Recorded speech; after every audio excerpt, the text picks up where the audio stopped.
స్లేంగా Windows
దీన్ని మనం ఇలా విడదీసి రాసినప్పుడు ఎస్ అంటే స్ట్రెంగ్త్ అంటే మన బలం ఏంటి, డబ్ల్యూ అంటే వీక్నెస్ మన బలహీనతలు, ఓ అంటే ఆపర్చునిటీస్ మనకు వచ్చే అవకాశాలు, టీ అంటే థ్రెడ్స్ మనకుండే ఆపదలు.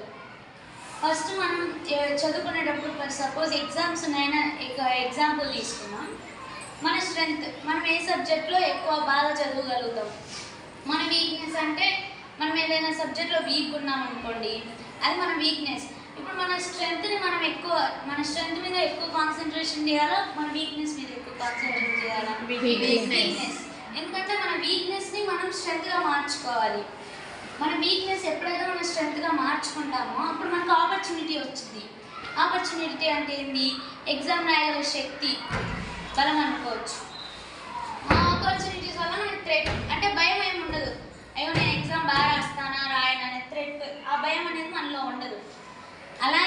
అలాగా మన లైఫ్లో కూడా ఇంతే.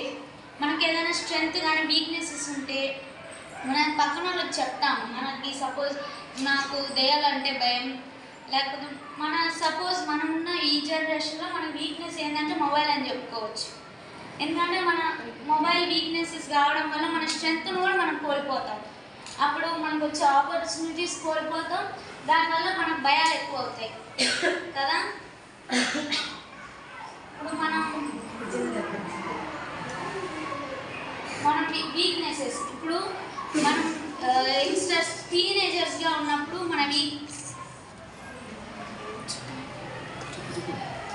మనం టీనేజర్స్గా ఉన్నాం కదా ఇప్పుడు మన ఏజ్. సో మన వీక్నెస్ ఏంటంటే మొబైల్ కానీ టీవీ కానీ లేకపోతే మన థాట్స్ కానీ అనుకోవచ్చు. దానివల్ల మనకు సపోజ్ ఏదైనా స్ట్రెంగ్త్ పాటలు బాగా పాడగలుగుతాం, డ్యాన్స్ చేయగలుగుతాం, లేకపోతే చదవగలుగుతాం.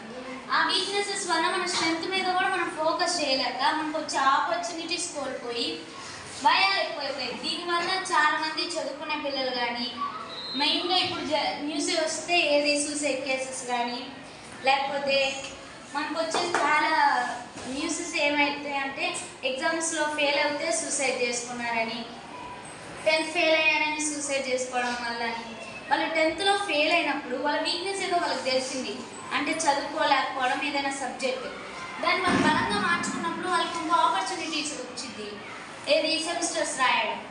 ఆ ఆపర్చునిటీస్ వల్ల వాళ్ళకి వచ్చే భయాలు కూడా వాళ్ళు భయాన్ని కూడా తీసివేయచ్చు.